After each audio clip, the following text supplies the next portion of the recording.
총 4가지 지표를 만들어서 제가 점수를 매기기 시작했고요. 디노 테스트란 건데 아무튼 그 테스트를 거쳐서 높은 점수가 나왔던 종목들에 대해서 선별해서 추천도 하고 제가 직접 매수도 하고 하면서 지금까지 한 2년 정도 진행을 했었는데 한 160여 개 추천을 드렸고 그 중에 운이 좋고 감사하게도 한 85% 이상의 성공률을 지금 거두고 있습니다. 그 매수 주체를 세력으로 간주하고 글을 썼었고요. 그래서 그 매수 주체들이 매집을 했던 시기에 저희도 같이 매수를 했다가 그 사람들이 주가를 부양하고 있을 때 몰래 그 버스를 타고 있다가 그 사람들이 주가를 부양했을 시점에 저희가 이제 수익을 보고 좀 일찍 나오는 방법들을 구독, 좋아요 부탁드립니다. 책을 보니까 주식 추천 리스트가 있고 추천 일자랑 수익 실현일, 보유기간, 그리고 수익률까지 아주 상세하게 공유를 하고 계시더라고요. 대략 150여 개 추천하신 것 중에 84.3%가 수익 실현을 했다고 하는데 맞나요? 네, 오늘 녹화 오기 전에 보니까 성공률이 한 87% 정도 되더라고요. 네. 오,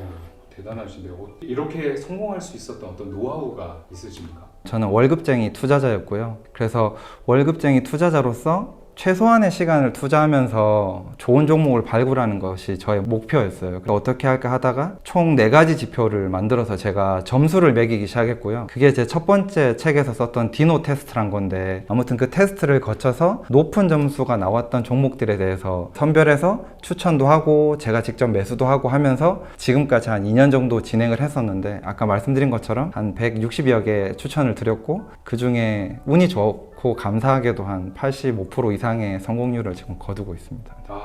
그제부터 그 디노 테스트가 뭔지 너무 궁금한데 그거 물어보기 전에 네. 하나만 물어보겠습니다. 주식으로 돈을 날려보신 적이 있으십니까? 네, 있습니다. 저도 언제 있으십니까? 제가 2008년에 사회생활을 시작을 했었거든요. 그래서 사회생활 시작하자마자 워낙 가난하게 시작했기 때문에 빨리 큰 돈을 모으고 싶었어요. 그래서 2009년에 한국기술투자라고 오일 샌드에 투자하는 기업이 있었거든요. 그게 쉽게 말하면 모래에서 기름이 들어가 있는 모래를 짜내서 거기에서 기름을 뽑아내는, 기름을 생산하고 팔겠다, 뭐 그런 컨셉의 회사였거든요. 그래서 그 뉴스가 나자마자 막 급등을 하는데 저 그때는 지금처럼 공부도 안 돼 있는 상태였고 빨리빨리 수익은 나고 싶은 그런 마음이 커서 막 사기 시작했어요. 돈이 생기면 무조건 사고 그런데 어느 날 갑자기 청천벽력처럼 모래가 기름이 나지 않는 모래였다, 경제성이 없다, 이 뉴스가 나면서 하한가 그리고 하락을 하기 시작하더라고요. 근데 그때라도 제가 팔았으면 됐는데 올라가겠지 이러면서 미련을 못 버리고 더 샀던 거예요. 뭐 쉽게 말해서 물타기라고 하죠. 그랬는데 결국은 상장 폐지가 되고 제 사회초년생일 때 지금도 큰 돈이긴 하지만 한 2천만 원 이상 그때 날렸던 것 같아요. 네, 거의 전부였죠. 네. 혹시 대부분 그렇게 하면은 사람의 심리상 한번 망하고 끝나지 않던데 혹시 그 다음에 또 다른 것도 하셨나요? 네, 뭐 일단 그렇게 하고 이제 돈을 빨리 복구해야겠다, 본전을 찾아야겠다는 생각이 컸어요. 뭐 누구나 그렇지만 저도 사람이었기 때문에 그래서 유료방을 또 가게 됩니다. 제 책에도 실었는데 연 200만 원 정도? 근데 거기 유료방에서 리딩을 하는데 급등하고 있는 종목을 사세요. 그래서 사면 파세요. 팔고 저희가 이제 직장인이다 보니 그걸 100% 따라서 하지를 못했거든요. 그래서 제가 드리는 공이나 시간에 비해서 결과가 썩 좋지는 않았어요. 그래서 두 번째 유료방에서 투자하던 것도 결국에는 결과만 말씀드리면 실패했었거든요.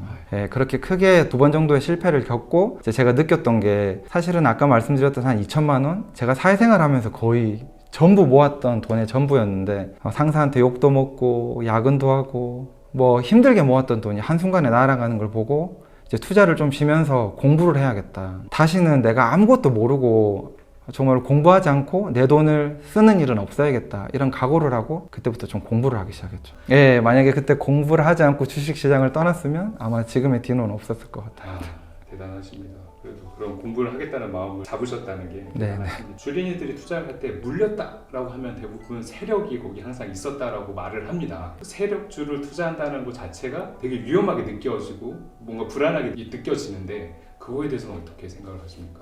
네, 뭐 사실 제가 첫 번째 책은 급등주 매매법이라는 책이었고 두 번째 책은 세력주 투자기술이라는 책이라서 어떻게 보면 저 사람은 왜 이렇게 급등하는 종목 또는 위험한 걸 투자하냐라고 말씀하실 수도 있겠지만 제 책을 읽어보면 사실 저렴하고 재무가 좋고 그리고 훌륭한 미래에 오를 수 있는 재료가 있는 종목을 선점해서 기다리는 것이 제 투자의 방법이거든요. 제가 거듭 말씀드리지만 어떤 우리가 쉽게 말해서 세력 하면 작전을 많이 떠오르게 되는데 작전이 아니라 그 매수 주체를 세력으로 간주하고 글을 썼었고요. 그래서 그 매수 주체들이 매집을 했던 시기에 저희도 같이 매수를 했다가 그 사람들이 주가를 부양하고 있을 때 몰래 그 버스를 타고 있다가 그 사람들이 주가를 부양했을 시점에 저희가 이제 수익을 보고 좀 일찍 나오는 그 버스에서 일찍 내리게 되는 방법들을 여기 적어놨다고 생각하시면 될 것 같아요. 그러면은 디노님 말씀은 세력주라는 거를 그들과 같이 수익을 내서 나올 수 있다라는 거죠. 네, 맞아요. 어떤 매수 주체가 매집을 했던 시점을 우리가 포착을 하고 그래서 수익을 내고 안정적으로 마진을 가지고 가는 방법을 제가 발견했다라고 말씀드리면 좀 이상할 수도 있지만 그런 매매를 추구한다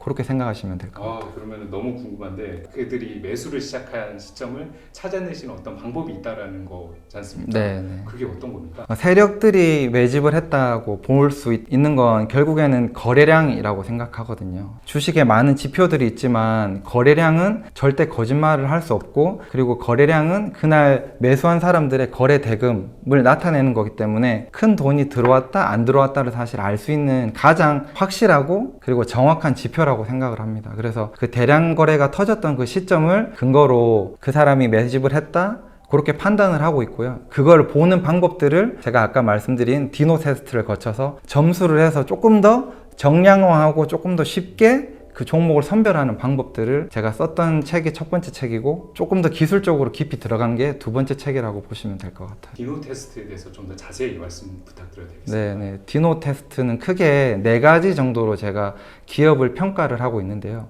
첫 번째는 그 기업의 재무 상태가 어떻냐, 그리고 두 번째는 그 주가의 가치가 얼마나 저렴하냐, 그리고 세 번째는 그 종목의 우리가 흔히 차트라고 말하는 그 기술적 지표가 우수하냐, 그래서 그걸 몇 점으로 표현할 수 있냐, 그리고 네 번째가 그 종목이 가지고 있는 재료는 좋냐. 요 4가지 지표로 각 지표별로 5점씩 줘서 총 20점 만점이고요. 보통 한 15점 정도 나오는 종목들은 상당히 훌륭한 종목이라서 제가 추천을 드리고 있고 아까 말씀드린 것처럼 승률이 꽤 좋았던 것 같아요. 그러면 여기에 디노 테스트 화면이 있는데 거기서 이제 하나씩 한번 얘기를 해볼까요? 처음에 이제 지표를 봐야 된다는 건데 거기는 어떻게 본다는 걸까요? 사실 수많은 재무제표가 있고 일반 투자자들이 알 수도 없고 알기도 힘든 어려운 용어들이 많이 있어요. 그래서 지금 저 같은 경우에는 많은 지표들을 보고 있지만 실제로 월급 투자를 하면서 제가 꼭 알아야 되는 것들에 대해서만 점수를 좀 줬거든요. 무엇인가 하면 첫 번째로 이 기업의 매출이 증가하고 있는가, 그래서 매출의 증가율에 따라서 점수를 주게 돼 있고요. 두 번째가 영업이익률이 훌륭한가, 그거에 또 두 번째 점수 주는 항목이라고 볼 수 있습니다. 세 번째가 그 기업의 부채 비율은 얼마인가. 중요한 것이 사실 기업이 부채 비율이 높아서 자기가 벌고 있는 돈을 다 이자로 낸다든지 아니면 또 이자로 내는 것도 모자라서 실제로는 적자로 전환하고 있다든지 하면 되지 않으니까 그 부채 비율을 살펴보고 있고요. 네 번째로 유보율이라고 우리가 유보율을 체크하고 있는데 그 기업이 가지고 있는, 쉽게 말하자면 그 기업이 가지고 있는 돈은 얼마나 되는가, 그 정도로 보고 있습니다. 사실 그것들을 나타내는 지표 중에 제가 좋아하는 것들이 EPS나 ROE가 있는데요. 결국에는 모든 것들이 그 기업이 얼마의 순이익을 내고 있냐, 얼마의 이익을 내고 있냐에 집중을 하고 있거든요.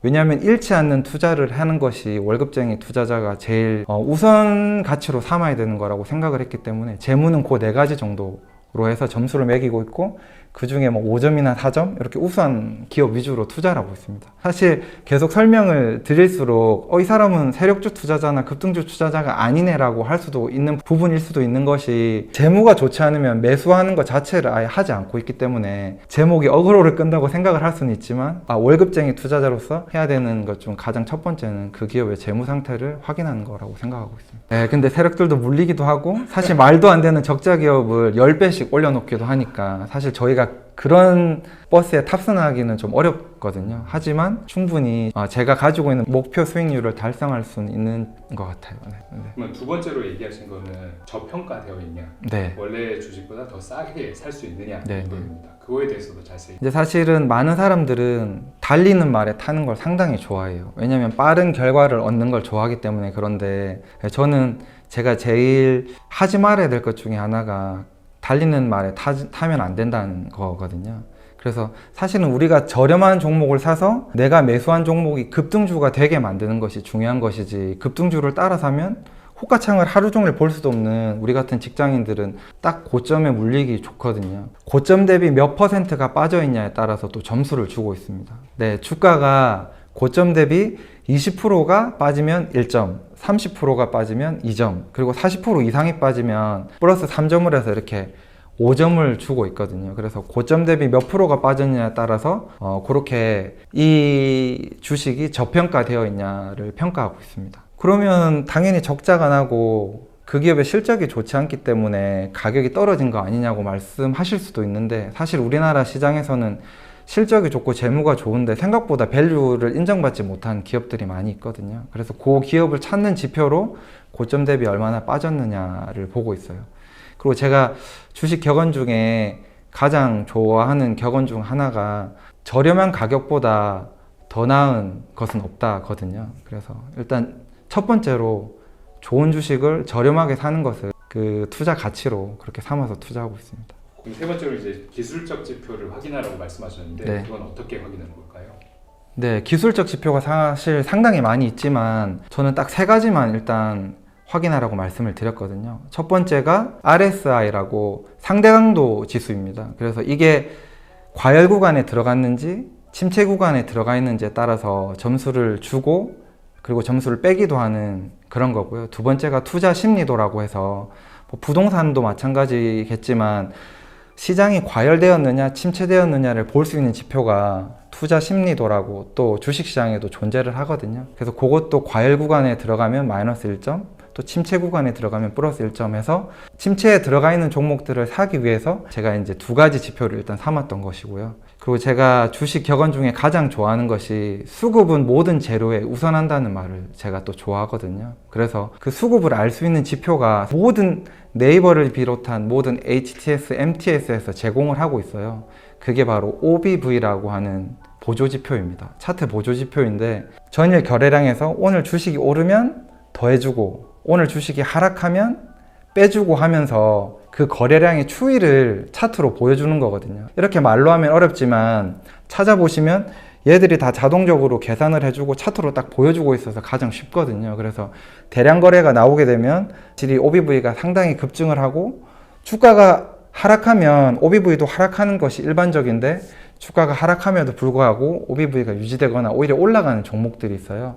그런 건 아직 아까 제가 설명드렸던 세력들이 큰 금액으로 이 종목을 매수했지만 매도해서 나가지 않았기 때문에 우리가 그 종목들은 그 가격 이하에서 매수하면 충분히 그 사람들이 수익을 실현할 시점에 저희도 안정적으로 수익을 낼 수가 있거든요. 수급을 파악하는 가장 좋은 지표가 OBV라고 생각을 했고, 그래서 이 세 가지 OBV, RSI, 투자 심리도 요것들을 꼭 보라고 제가 책에 적어놨고 뭐 블로그나 여러 카페에도 계속 권하고 있습니다. 네. 아까 말씀하신 것처럼 이 세 개 지표는 TS나 이런 데서 다 확인이 가능하다는 거죠? 네, 무료로 다 제공하고 있는데 사실 많은 투자자들이 무료임에도 불구하고 몰라서 안 쓰시는 분도 있고 볼 줄을 몰라서 안 쓰시는 분들도 있는데 한 10분만 공부하면 바로 익숙해질 수 있는 지표거든요. 그래서 아마 보시면 투자의 승률을 높이는 데 분명히 도움이 되실 거라고 생각을 합니다. 마지막으로 제로라는 표현을 쓰셨습니다. 이거는 어떻게 찾는 걸까요? 네네. 제가 책에도 블로그에도 카페에도 재료라는 말을 계속 쉽게 설명을 하려고 최대한 노력을 하는데 사실 많은 투자자분들이 가장 어려워하시는 부분이더라고요. 쉽게 이해가 되게 한번 설명을 해보면 얼마 전에 태풍이 왔죠. 그러면 태풍이 오면 사실 뉴스나 미디어에 수많은 미디어에서 태풍 관련 뉴스를 쏟아냅니다. 그 태풍은 투자 시장으로 가지고 오면 또 하나의 재료로 우리가 볼 수 있는 거거든요. 뭐 태풍이 지나가고 난 자리에는 각종 폐기물이 나오게 돼 있고 그 폐기물을 처리하는 업체가 일시적으로 수혜를 볼 수가 있는 것이죠. 태풍이 키워드인데 과연 어떤 종목이 이걸로 인해서 수혜를 볼 수 있을까? 그런 걸 조금만 노력을 하면 금방 찾을 수가 있어요. 그래서 그 기업들을 찾고 나서 먼저 그 기업에 대한 리스트를 해보고 아까 말씀드린 디노 테스트, 재무, 가격, 그리고 기술적 지표로 평가를 해보는 거죠. 그렇게 해서 이 재료를 그대로 좋은 종목을 찾을 수 있는 그런 도구로 쓰는 게 이제 재료라고 볼 수가 있고요. 근데 제가 말씀드린 것처럼 디노 테스트를 했던 이유는 그 지표를 정량화하는 게 목표였어요. 그래서 첫 번째로 점수를 주려고 하는 것이 배당을 2% 이상 하고 있느냐. 배당, 우리가 고배당도 하잖아요. 그렇죠?